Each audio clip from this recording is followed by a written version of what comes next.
এ ধরনের অনেক অসংলগ্ন ব্যাপার স্যাপার আছে, চুরি, দুর্নীতি, লুট। এর জন্যই মানুষ নতুন সরকারকে নিয়ে এসেছে। সরকারকে একটু সময় দিন।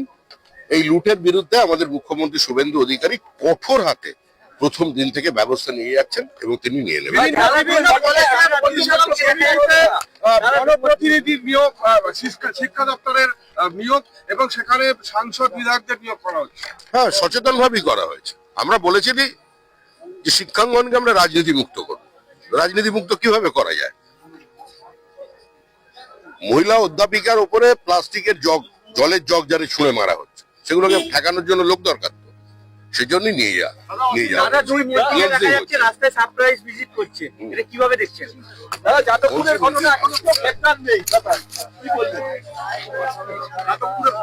যাদবপুরে ওটা সম্পূর্ণ ছাত্র সংগঠনের ব্যাপার, এই নিয়ে আমার কিছু বলার নেই। আরো বিক্ষোভ হচ্ছে অন্নপূর্ণা ভান্ডার নিয়ে, এক জায়গায় বিচ্যুতি আছে এবং সেটা সিস্টেমের কারণে। বহু জায়গায় সাবোটেজ করার চেষ্টা করা হয়েছে, কিছু জায়গায় ফর্ম ফিল আপ করতেও কেউ গাফিলতি দেখিয়েছিলেন। আরো 50 লক্ষ মহিলা তারা অবিলম্বে, খুব বিলম্বেই তারা পেয়ে যাবেন।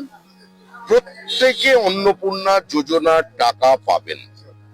একজন দুজনের ক্ষেত্রে বা খুব কম শতাংশেই এই না পাওয়ার ঘটনা হয়েছে।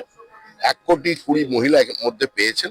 দেখুন, স্ক্রিনিং করতে হচ্ছে, বছরে 36,000 টাকা কম টাকা তো নয়।